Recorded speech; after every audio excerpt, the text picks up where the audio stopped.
Alright, welcome to the Droids You Are Looking For podcast. This week we are doing a interview with Roxy Darknight, who is a crossplayer slash cosplayer. Well, it's a mixture of both worlds. He is a great guy, so make sure you give this podcast a listen. We're going to go over to the anti-bullying campaign that we've been kicking around for a while, which he is now working on with other cosplayers.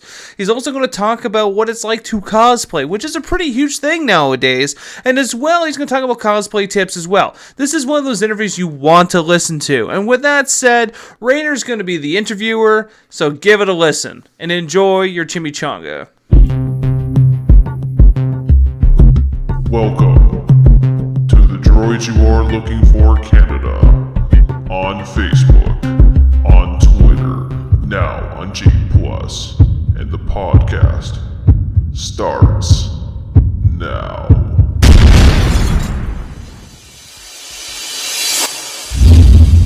This is blasphemy. This is madness. This is Droid Talk!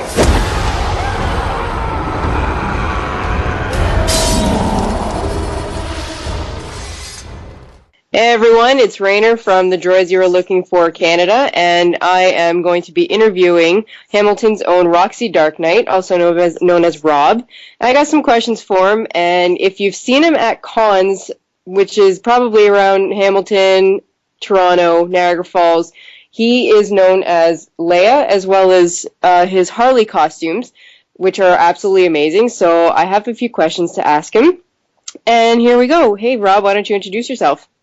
Hi everyone, I'm Roxy Darknight, CDC, cosplayer out of Hamilton. And yeah.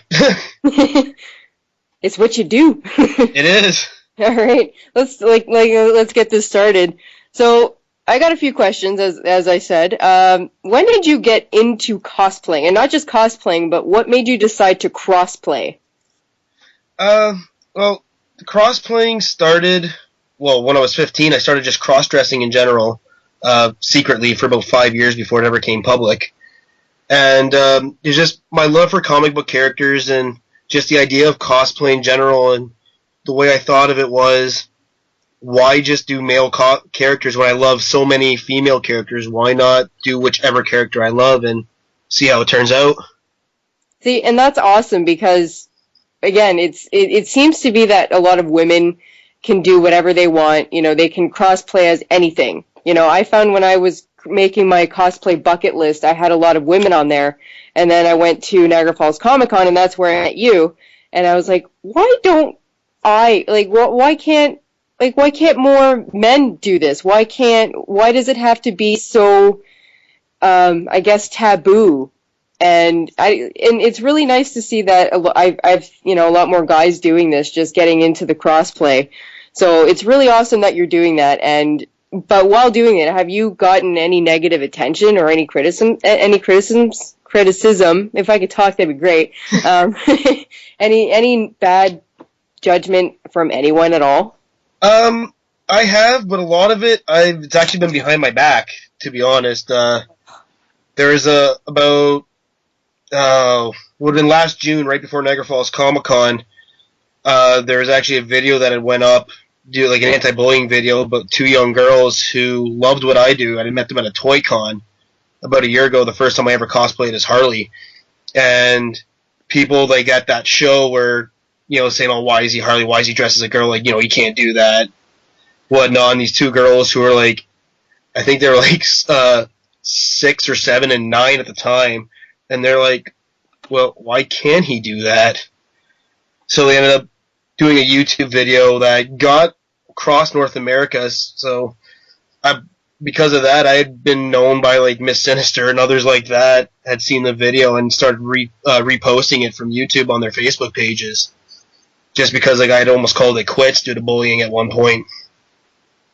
Did you? But generally, it's been a lot more positive feedback than negative. Like, some people can't grasp what I do, but a lot of more people are impressed by it and asking me for advice on how to crossplay themselves. Well, that's good. I'm glad that you've gotten more positive than negative, because I think that like I said, when I met you last year at Niagara Falls Comic Con, and then I found your website, And I had mentioned that, I can't remember how long ago it was, but there was that little boy in Ohio that wanted to dress as Daphne from Scooby-Doo, and he was banned from school because it was a female character. And I appreciated what you do, because it really needs to break down a barrier between, that women can crossplay as any male characters, but there's such a stigma about men cosplaying as women characters. I mean, you can walk in heels better than I can, so that's awesome. At Niagara Falls, I got lucky because there's another crossplayer that I met at Niagara Falls, like sweet guy, one of the sweetest guys I've ever met, Super Chris Nova, and he was, I can't remember which costume of his he was wearing, but on the Saturday of Niagara Falls, he got bullied to the point where he went home and changed because he was cross-playing. Oh my god! And that kind of shit should not happen at a Comic-Con. I mean, like, this is where people go, where nerds unite. Nerds who got picked on through all of school for being nerds, and here we are being bullied because of how we want to cosplay. I mean, I'm a big advocate about people just being able to cosplay despite their gender, their size, their race. I mean, I saw a picture of a black Sailor Moon. Cool. Well, why is she not allowed because she's black? Like, she was also an amazing Sailor Moon. I know who you're talking about. Yeah, you've seen her too. Yeah. Yeah. But that was also I've considered, and I might eventually do it, is cosplaying Storm. That would be awesome. See, I wanted to do that too, but I also feel, again, another stigma that other people would look at me because I'm white and I'm trying to cosplay as someone who is from Congo and say, well, you're not black, you shouldn't be dressing like that, again, these barriers need to be broken down, and people just need to accept the fact that they want to cosplay as their heroes, like, I love Storm, I love Rogue, why would I not be able to cosplay as Storm, Yeah. So, which leads me to my next question, since you said that you wanted to cosplay as Storm, because you are known for your Leia and your Harley. What else is on your list for future cons? Because you did an awesome Wicked Witch, by the way, at Toronto Comic Con. That was awesome. Thank you. I love doing the Wicked Witch. That was such a fun one to do. Niagara Falls Comic Con coming up in June. I'm switching it up a little, and with it being 3 days, I'm adding the extra. I'm actually doing my first. No, I mean, some people know that I have done Darth Maul for public appearances, but I'm actually doing my first ever male cosplay at a con, being Dr. Manhattan. Awesome. And then also I'm working on an Emma Frost, as well as I'm gonna be like probably one of the most ambitious or craziest costumes. It's because I actually own a Sci-Fi Candy Sailor Moon bikini, and for Niagara Falls, I am planning to bust that out the one day. Nice. Yeah, I think you did a photo shoot with that, right?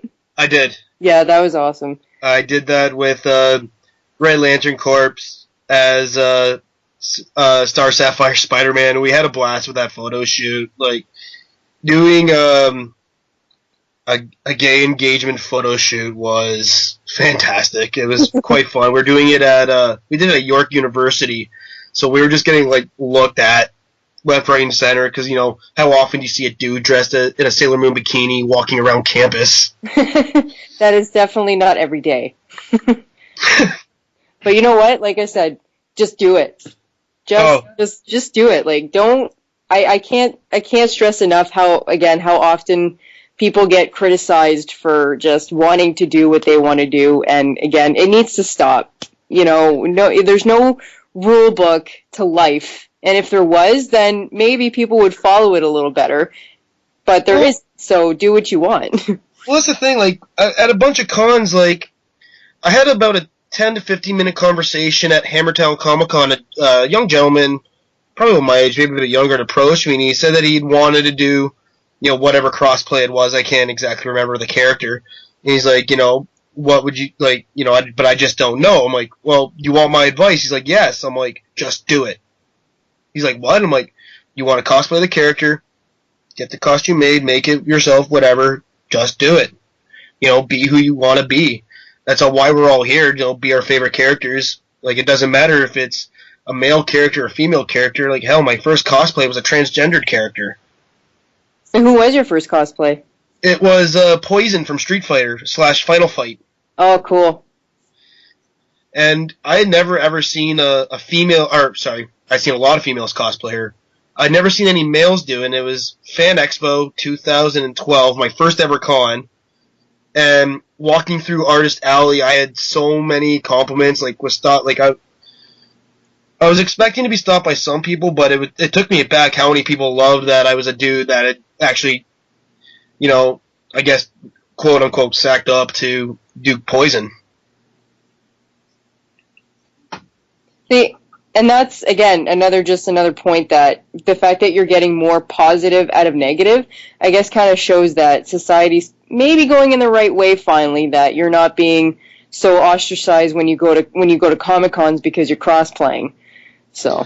Well, it's also that, the times are changing and a lot of places are being, starting to kind of get accustomed to it, but especially when it comes to artists and Artist Alley, they're, artists have, expand their minds more than most would. Mm-hmm. No matter what their art is, whether it be music, drawing, anything like that. So it's like they get it. Yeah, they're not as conservative, I think, as well. I know exactly. I do know a few artists, and they all tend to be like-minded. Just whatever goes. So, which is cool. But when you started cosplaying, did you buy your costumes? Did you make your costumes? How do you get your costumes together? It ranges. Poison was actually stuff that had been in my closet or my dresser since I was 15, but also was a Value Village trip, did that one. As some of them are store-bought, like my Wicked Witch was store-bought.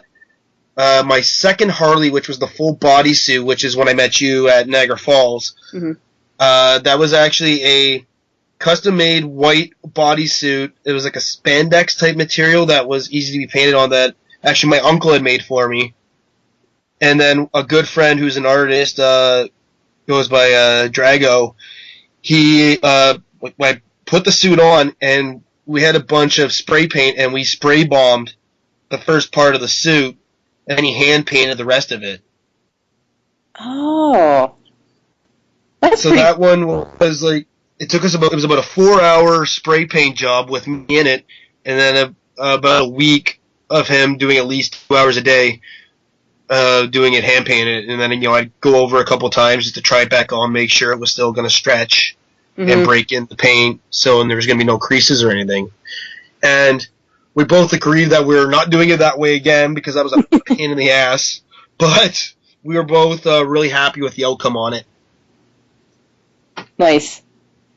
On anything with spandex scares the crap out of me. So when I hear people say I got this custom made by a seamstress, I don't blame you. When I went to Fabricland and I was looking at stuff for I was gonna make my Jill Valentine shirt because it's got to be custom made, and I'm scared of spandex. I am so scared to do it. I don't have a sturger on my sewing machine, so I'm like, oh, what if it falls apart? Oh God.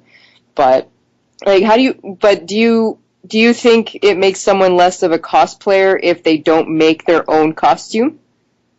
Not at all. A lot of us, either we don't have the skill to make our own, or if we have to get it even custom made by someone, we don't always have the funds at the time or whatever, or the time to go get fitted or whatever. So it's sometimes just easier and quicker to either do a Value Village run or order online. Any costume that I've store bought was mainly because I didn't either have time to get it custom made or I didn't have the money to get it custom made. So in cosplay, it's nowhere does it say in cosplay that it has to be custom made. It just as long as you are that character and you can tell you're that character, then everything's A-okay. Yeah, see, and I agree with that because I did find a few things about not being a true cosplayer if you didn't make it yourself. Well, again, like you said, some people don't have time. I work full time. I have a life outside of work as well. So, and spandex isn't cheap. No. When I went to Toronto Comic Con in March, I went to the cosplay panel, and I can't think of her name now, but she was going over this. She had just the props panel, and then an hour later she had a spandex panel, and she was talking about that just 1 meter of spandex could be up to $50. Ugh. And that's just 1 freaking meter. I'm like, that doesn't even cover your body, you know? No. And if you screw up, you screw up. I mean, spandex is forgiving in the sense that, you know, if you can kind of unsew it, but when you cut something, you cut something. So if something doesn't fit, something doesn't stretch right, you're fucked. Well, exactly, and it's like when you're trying to learn, like, you know, start out, it's kind of tough to do your own. Like, I'm trying to learn myself and learn how to sew, and I'm still not the greatest at all. But to me, there is only one rule of cosplay, and that is have fun. Yeah. And I'd actually, one of my fellow cosplayers, good friend, Arkham Batman, everyone, well, if you have seen him, he is the 7-foot Batman that runs around the cons. You cannot miss him. You cannot miss this guy. You cannot miss him. Like, if you miss him, well, it's almost like me when I almost hit Lou Ferrigno in the head with my mallet. That's a different story. But after Niagara Falls Comic Con, the first day last year, him and I we were chilling at the club after our photo shoot that we did, and we were just talking about different things, and he's like, you know, if you're going through a tough time with cosplay, and you're thinking on quitting, just ask yourself something first. Are you still having fun? If the answer is yes, don't even think about quitting, keep going. But if the answer is no, okay, then, you know, rethink it, think things over, just don't make any drastic decisions on quitting the hobby before, you know, you really know if you want to or not. Mm-hmm. And that's what it is. It's a good hobby. I mean, it gets you, especially if you can make things yourself, you learn things. I mean, I'm not the greatest sewer either. I tried to make a pillowcase. It's not a pillowcase. I don't know. It's not a pillowcase. I don't know what it is. It's not. Yeah, it's sewn together. It just is not a pillowcase. Okay. So I'm trying, but it's some people, like, I didn't grow up with wearing a lot of makeup either. So I mean, for me to be Darth Maul, I don't know how to do any of that. But I mean, it doesn't make me any less of a cosplayer because I know people who could put makeup on, and I would still have fun doing that. What? Go ahead. Sorry, the funny thing about me is if, like, anyone who knows me before I was 15 could tell you that if you try to even put paint on my face, I would freak out.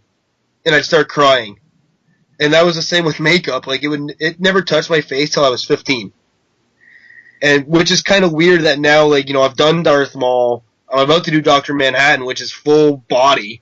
How are you gonna pull him off? Well, for one, that I'm rooming with my makeup artist for that one.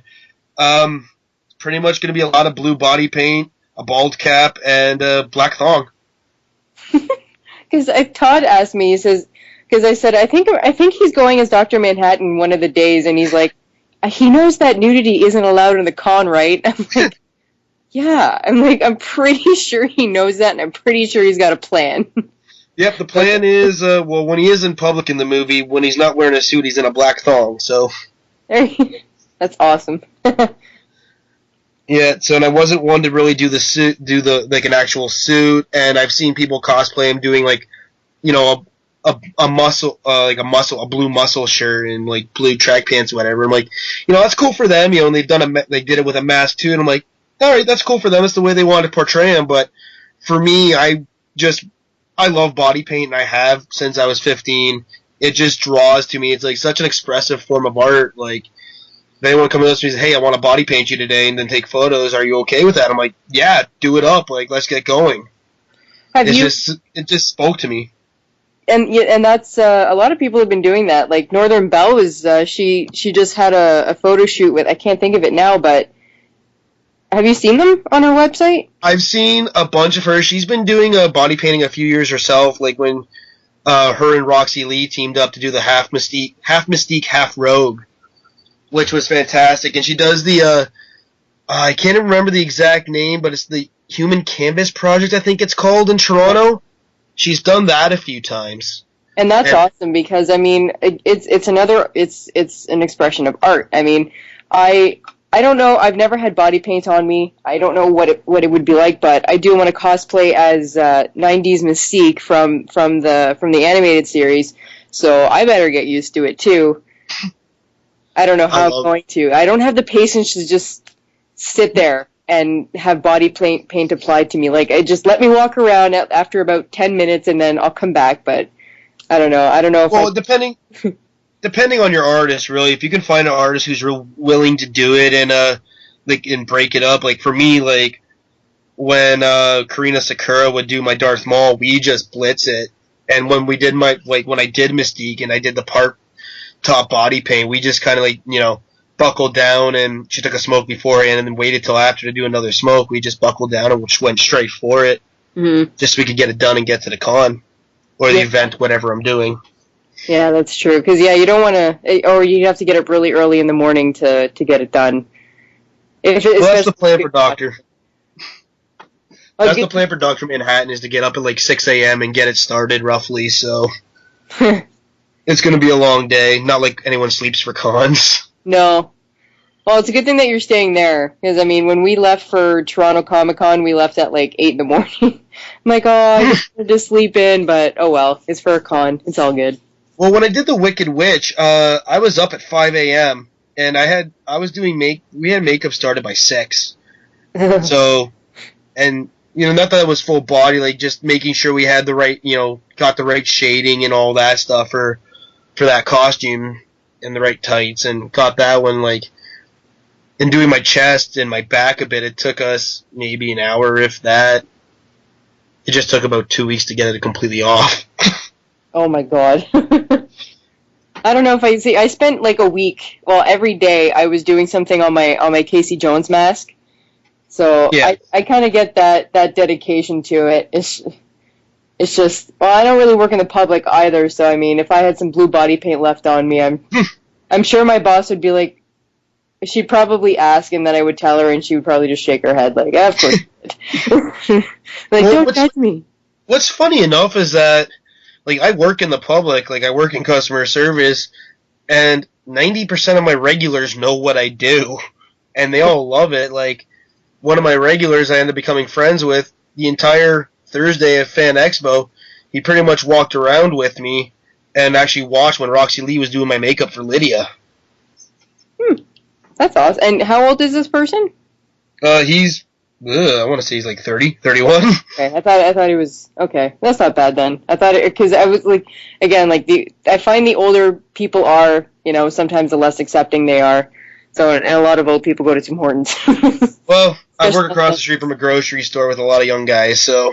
There you go. And again, more guys just being accepting of what you do. That's awesome. So obviously it's impacted your social life, so you're being recognized for what you've been doing, right? Oh yeah, it's like, I actually was at, like, we have a board game lounge in Hamilton now, and I was in there with a couple friends, like, happened to be a couple cosplayers, and they had some other friends show up who weren't in the cosplay scene. He's like, aren't you that dude that dressed as Leia? I'm like, yes, I am. So it's kind of weird that I can just, like, I just go out and I start getting recognized, even, like, when I was out of costume, I'm like, okay, my cover's blown. Yeah, because you look different without the wigs. Well, without the wigs, and, like, another friend of mine, like, I met through, like, the cosplay. The first day I met her in person, I was actually wearing, like, a metal band t-shirt, torn jeans, like, an Iron Maiden work vest, and a ball cap. So it's, completely different. Like, people see me, like, whatever dress or costume I'm wearing, and then out of it, depends where I am. I always dress to how I'm comfortable and how I feel that day. It's like, how the fuck did we just go from you wearing, like, an Alice in Wonderland costume to this complete metalhead biker dude? Like, where's the balance here? It's out the window. Like, the balance... Well, pretty much. Like, the balance is I wear what I'm comfortable wearing that day. Yeah. Which is awesome. So, like, during the week, I work in an office, so I have to be business casual, but if I go out at night, I have my nerd shirts on. I have my Doctor Who shirts and my Firefly shirts and Or if I go to a comic book store right after work, they would probably look at me like, well, what's she doing in here? Well, I work in an office, but I like comic books, so I mean, never judge a book by its cover, ever. Well, luckily for me, both comic book stores that I frequent, they are both so used to me showing up, like, one day in my band shirts, the next day in a costume. Like, the one comic book store I frequent, they don't even know my real name. They only know me as Roxy because of the cons. Well, all my costumes. So. You think that, well, obviously, do you consider it your alter ego?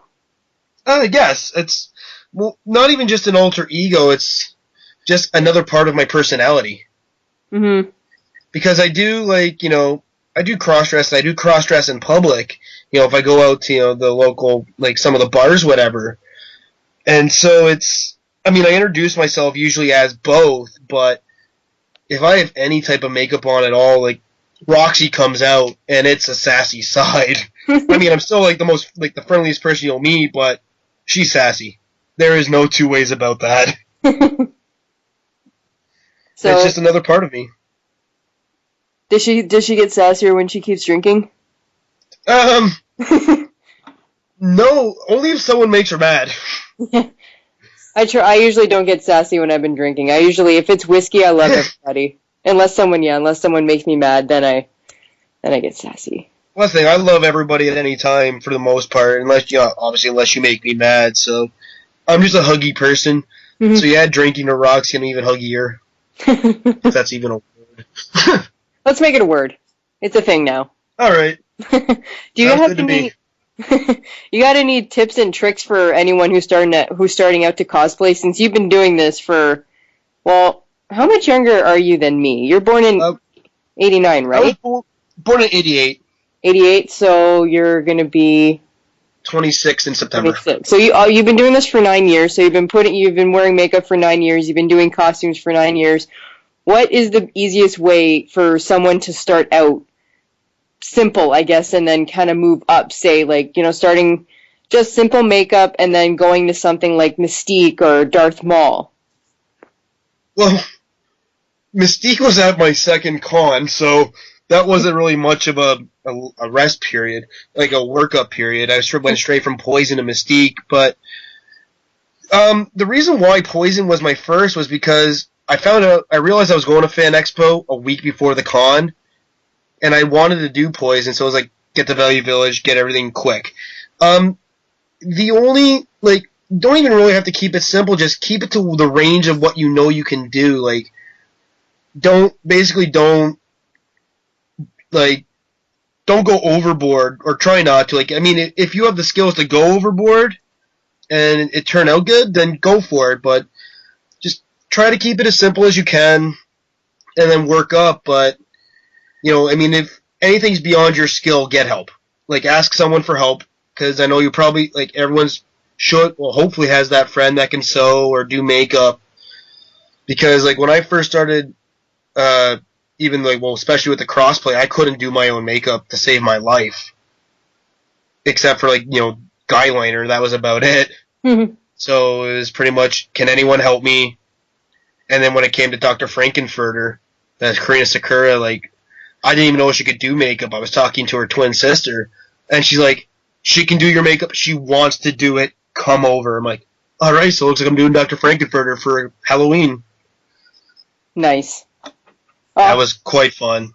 I would love to go as Dr. Frankenfurter. I would absolutely love it. Would that be cross-playing for me, since he's... Yes, it would. Playing? Awesome. Well, he's a transvestite, but... He's a sweet transvestite. Yeah. I had From to. Transsexual Transylvania. Best he's just a character you can have fun with. Like, I just did it for a basic Halloween. Other than a guy, like, walking up to me asking if I was gay, which was completely uncalled for and weird.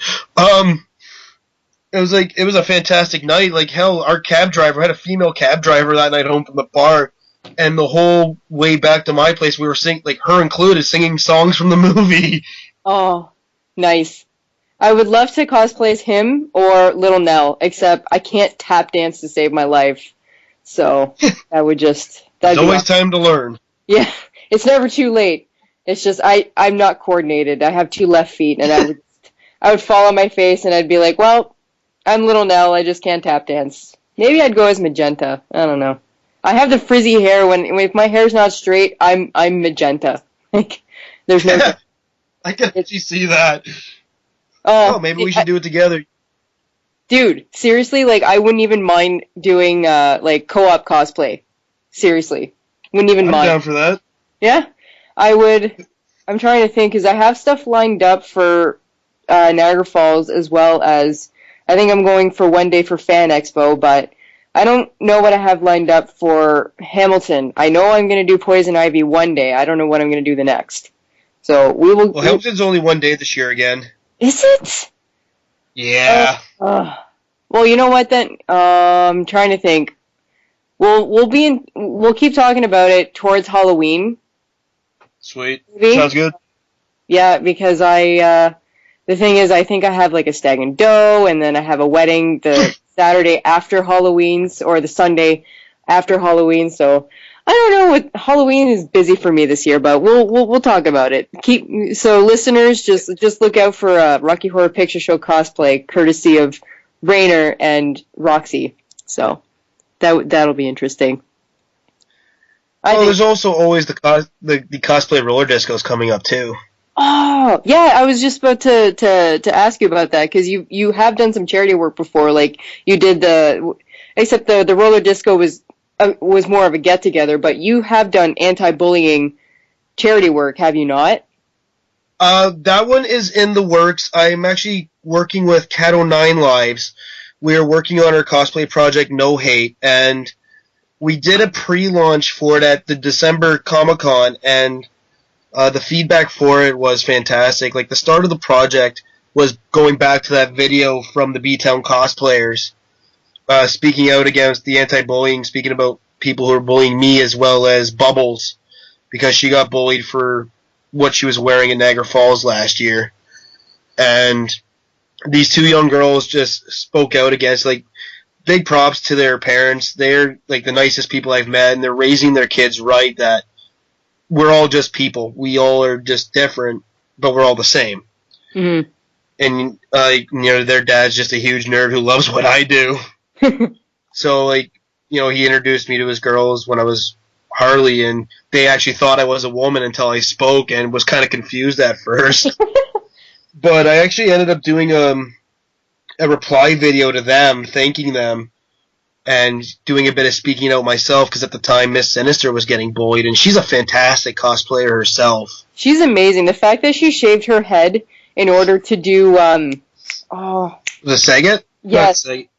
That's hardcore. Like, I mean, she does everything herself too, She does her own makeup, and she's doing tutorials too, which I follow because, as I said, I can't do makeup to save my life. Like, I wear eyeliner, and that's the extent of my talent. Even that, I fuck up. So. Well, I had actually started messaging her when all this had started, like all the videos came out, because at the time she was getting bullied huge for some contest that was going on. And she is just generally, like, a down-to-earth and sweet person. Like, I'm thinking, like, how could anyone bully someone like this, because she's so sweet, she's super talented. Mm-hmm. And it's like, you know what, somebody's got to put a stop to this. And then all the things that happened at New York City Comic-Con, like, everyone was getting bullied, or, the inappropriate interviews that were going on there. So it's basically a time to say enough is enough. Because what we're focusing on is, cosplay who you want, no matter race, size, gender, sexual orientation, whatever it is, cosplay whoever. Mm-hmm. And that's basically what we're running with. And like I said, the support so far is amazing. Like, people who I had never met before, like, I just pretty much did No Hate across my chest when I was Alice, and people were stopping me and asking, and just soft launching it was fantastic. And now that the summer's coming up, we're hopefully going to have it launched completely full force. Coming for the cosplay roller disco this year, like last year I did it just as a get together, just to see if it could be successful, and it was. Mm-hmm. This year the date is looking like it's not set in stone, but it looks like it's going to be July 26th, a Saturday night, and then we're just working out the details. We're looking at it being a food drive for the Living Rock Center here in Hamilton, which is a youth, I think, like it's a shelter community center that in food bank. And I'm looking like I'm going to be either having help, I think, from the Wonder Boobs are going to be a part of that, as well as HB Flow, who is a roller disco DJ. So we're not even like doing it just as cosplayers. We're as like the locals at the rink that run the rink here in Hamilton. We're all getting together to run this one. We're just ironing out the details, making sure we could do it on that Saturday night, and we're going to go from there and have an amazing event. Just try to make it as big as we can, because we had 16 of us last year, and that was just strictly cosplayers. This year, I'm hoping to at least double that with cosplayers, but also the locals at the rink, because there's a lot of kids to come as their favorite characters as well. And anyone who wants to join in, put on your favorite character costume, come out, join us. It's a fantastic night. Whether you have rollerblades or the old school roller skates, you can rent them, and we just party under the stars all night long. Yeah, and that rink was amazing. I've never had such an easy time rollerblading. It was so much fun, and you know what? Keep me in the loop, and I better get an invite, because if I don't, I'm shaking my fist right now. All right. Well, like I said, I've been talking with HB Flow, and he is 100% down for this. We just got to talk to one more person, and then we'll have the date set. We're looking at doing it a Sunday, but with me, full-time job and me being able to run it, I have the 25th off for a concert, so the 26th just makes sense to take 2 days off in a row and do it that way. So Saturday night, it'll be about 6 or 7 p.m. till whenever you want to leave. They go till about 11 p.m. at night. And what's the name of the roller disco, so anyone listening would, who's in the area, would be interested in that on that day?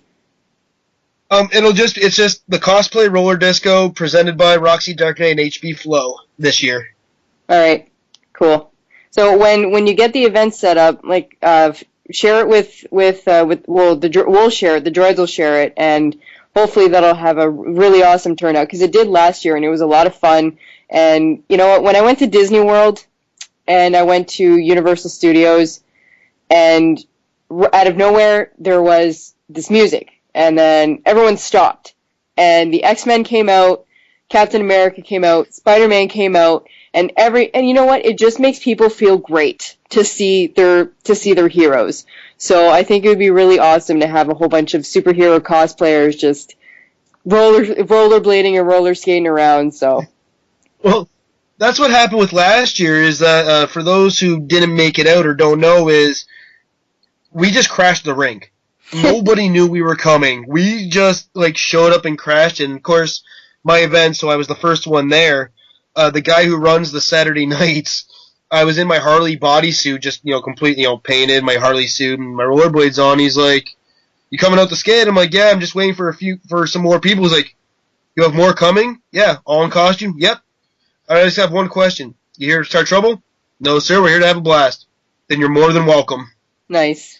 So they were really open. They were really open to accepting it. By the end of the night, he's like, "This was fantastic. You guys are amazing. You came and crashed our party, and we want you back weekly." I'm like, "Well, I can't do weekly, but I'll definitely be doing this major event at least once a year. But every time I come out, I will come in costume to skate." And I did it about 3 more times on my own, and people just loved it every time. So you just got someone randomly showing up in a costume roller skating. Yeah. And it's, like I said, I like the fact that it's outdoors. You're out in the open. The fresh air is there. It's a really awesome place to be. I had a lot of fun last year personally. I know Baker did as well, even though it was his first time on roller skates I think he said all of his 20 years or something, but it was still fun. So yeah, I look forward to doing that again. I'm going to be working Saturdays till about 4, but I have no problem with heading up to Hamilton and partaking in some cosplay rollerblading. There was some, like, I know, like, a lot of, like, you guys and one of the roller derby teams from the Niagara region had showed up, but there was also some out there who had never roller skated before, hadn't been on rollerblades either ever or had been so long, but the way they have the rink set up, for those who have never been there, it's experienced skaters skate on the outside, beginners skate on the inside, and if you need help, somebody will help you. Mm-hmm. So it's easy for everyone to learn. Yeah, it was really well organized, because I didn't have a problem with running into people who were going at a slower pace or a faster pace, and and usually you find that with ice skating rinks, I usually have a problem there, but this one was really, really well done. So, do you, like, with doing that, and with the no hate campaign that you guys are doing, are you planning to do that, or anything at the Niagara Falls Comic-Con? I haven't quite thought of it. I figured that out yet, because I don't usually like doing things for No Hate without Cat O' Nine Lives. For those who don't know, Cat O' Nine Lives is also Toronto Storm for the X-Men of Toronto. I don't like doing things really without her, because she took my idea and just like completely opened my mind to how big we could make it. Mm-hmm. And so everything I do, I kind of run it through her. So we're hoping to have things ready for Niagara, but if we don't, definitely I think Fan Expo is going to be one of our first major events where we're going to start like just completely opening it up and expanding. All right. I'm the Droids. I know Todd and the Ginger are going to be there for Saturday. I don't know about Baker, but I will be there on the Sunday. So that's definitely something that I'd also like. If you need more people, we're down for that. We are definitely down for any kind of anti-bullying and anything like that. Anything to help break down the barriers and kind of just stop getting people bullied and stop the hate. Just stop the freaking hate. So we'd be down. And we definitely fully appreciate everyone who has contributed so far. It's completely something that I never thought, we haven't even fully launched it yet, and I'm already overwhelmed with how successful it's been and how many people are so behind us and with us and rallying towards and creating this army. I kind of, an idea that I've had is, we always have the con security that really don't do much to help out, so I'm eventually going to work on a proposal to send to some cons to see if we could have set up certain cosplayers around a con, people in costume to be helped for, again, if someone is getting bullied, to actually put a stop to it instead of just having these security who don't know what they're doing and don't really care on what they're doing to make a change. I hear you. That's they make sure that you don't bring in hockey sticks for your costume security. But yeah, that's about it. I'm still pissed. Toronto Comic Con, they try to take my broom away. Even though it strictly says in their props that wood is allowed. But they took my hockey stick, and it is made of wood. They try to take Force Effects lightsabers from a Jedi, and any Star Wars fan are not that crazy to hit somebody with their Force Effects lightsabers because they're expensive pieces and they don't want to break them. What no one understands is us, nerds are very proud of their possessions. Yeah. And a Force Effects lightsaber is not something to be trifled with. Anything. I plan on making my Ash from Army of Darkness. I plan on making my chainsaw from scratch, and I'm thinking, I can't have anything metal or wood on it because they took away my baseball bat and my hockey stick from my Casey Jones costume. And yep. I'm like, how am I going to make my chainsaw if I can't have a metal chain on it? So, my friend found some plastic chains from Home Hardware, I think, so I got it figured out. I'm going to have some foam core, and I'm going to make it out of cardboard and have a plastic cup to hold on to something, so, yeah. Well, make sure you meet Bruce Campbell while you're there. Oh, you don't even know. I am so excited for that. Oh, my God. I'm excited for that, for Fan Expo, and the inner fangirl, the inner 11-year-old me is excited to meet Jason Priestley and Luke Perry, so. I never watched Beverly Hills 90210, but funny thing is, like, any celebrity that I've met, like, while cosplaying, have found it funny and accepted it. I mean, I scared the hell out of Sean Patrick Flannery as Poison. For those of you who don't know, Sean Patrick Flannery is from the Boondock Saints, as well. He was on season 8 of Dexter. I kept scaring him with that costume, but, like, at Hammertown Comic-Con, I met James Tolkien, those know as Principal Strickland from Back to the Future, and he just looked up at me and smiled, and I was Catwoman. I made the $1 Million Man, Ted DiBiase, completely just start laughing as I was Princess Leia. And for you wrestling fans, Nasty Boy Brian Knobbs, I kind of say it as he met me. Because he was coming from behind his table, looks at what I was wearing, starts laughing, he's like, dude, that's badass, and shook my hand. I looked up at him because the dude's like 6'5" and 300 pounds, like almost 400 pounds, and I look up and I'm like, thanks, Knobbs. You met the Blue Ranger. What did he say about your Catwoman? The conversations with him, I actually met him 3 times that day. Once to take a picture for a friend, once a picture for me, and to get an autograph. When I actually met him to get a picture, he didn't say much of the costume, but we started talking. He's like, so, did you want to hold the morph or do you want to hold my helmet? I looked at him and I actually looked up at him kind of, not shy, I'm not a shy person, and I don't really fanboy that much. But I looked at him like, your helmet? I've kind of always wanted to hold your helmet. And instantly him and I just start giggling like little schoolgirls. It's like, alright, I just made a sexual innuendo to the Blue Ranger. Awesome! Oh, jeez. That's awesome. So he was fantastic to meet, though. Like, he's, with everything he's been through, he's just a heart of gold. You know what? I had no idea all of the things that any of the original Rangers went through. So the one day I was curious, I thought, I wonder what they're all doing now, except for Trini. My favorite Power Ranger died in a car crash 13 years ago, broke my heart right in the childhood. Yeah. And I looked up what David Yates was doing, and I saw that he was bashed by a bunch of, I don't want to say the word homophobic because you're not scared of it. You're an asshole. You're just an asshole. Yeah. So, I mean, the things he went through because he was gay really broke my heart because I love the Blue Ranger, and he just, he seems soft-spoken in the show, and, I used to watch interviews with him. He seemed to be soft-spoken in real life, and I'm like, he went through all of that?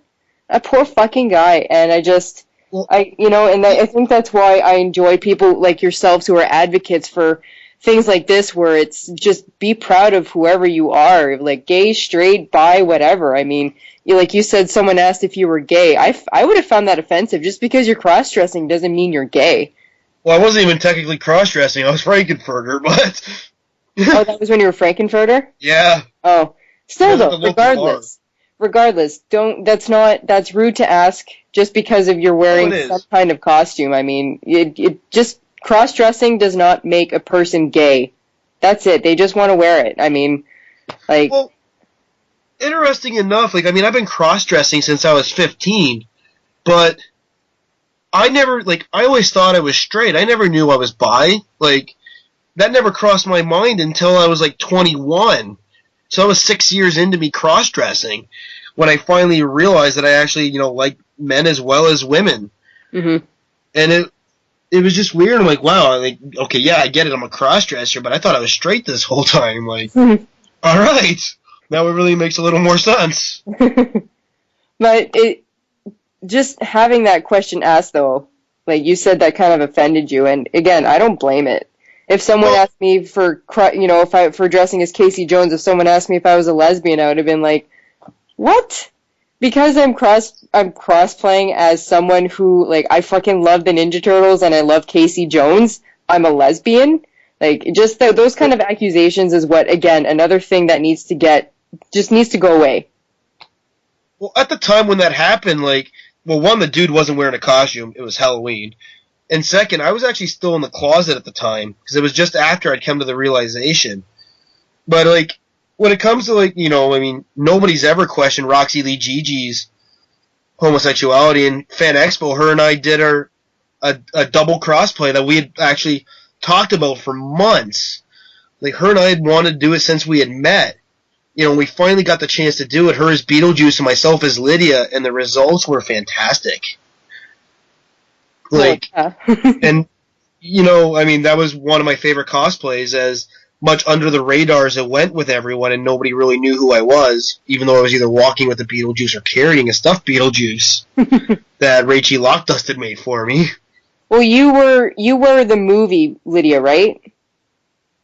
It was actually a bit of a mix between, like, you know, the outfit was more geared towards the movie, but the hair and makeup were kind of more towards the cartoon. Yeah, because she didn't have really heavy makeup in the movie, but in the cartoon she had like the purple eyeshadow, the thick purple eyeshadow. Yeah. And most people associate Lydia, because I went as Lydia for Halloween twice, but I took an old tablecloth and I drew spider webs on it. So that was my costume, and that's probably what I'll do again when I cosplay as Lydia. Simple. That's a great idea. Like, because the way we ended up doing it, there was 3 of us dressed as Lydia that day for Roxy Lee's photo shoot.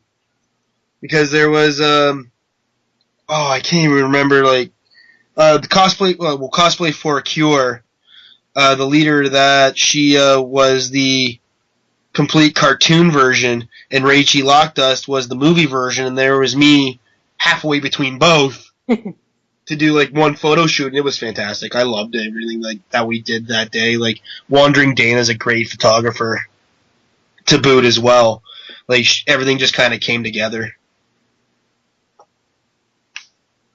But it was like one of those things, like, we had planned it for a couple months that we wanted to do something together like that, and we finally did, and it was just, to me, it was like the greatest thing ever.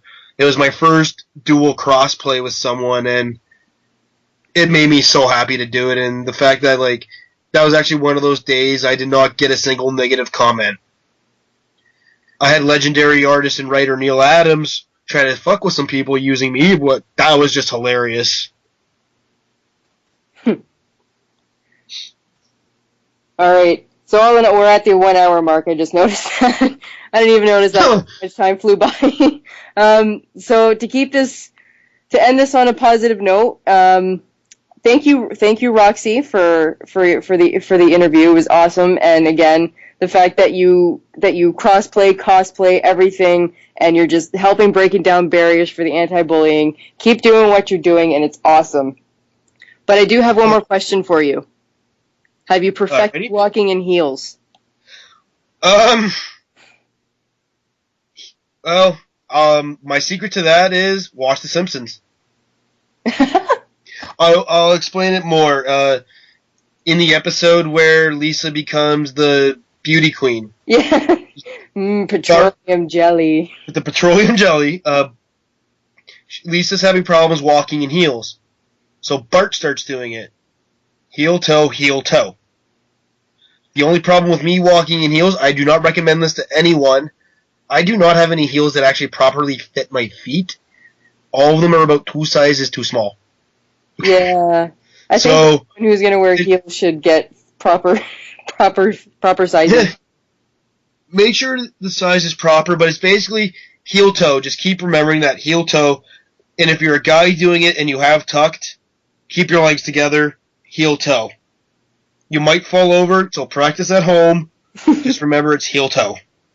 Heel toe, heel toe. Sounds like a lot of pressure. I mean, when I do my rogue, I'm sure I gotta wear heels, so I gotta figure it out, because I don't wear heels. So. I just got to the point where I've started wearing flip-flops. You know what? It's a good idea to carry them around. All right, so that's it for this cosplay interview with Roxy Darknight. Thanks for listening, everyone.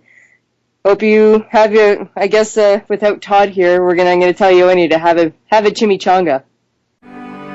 Game over, man. It's game over. Thanks for listening to the Droids You Are Looking For podcast.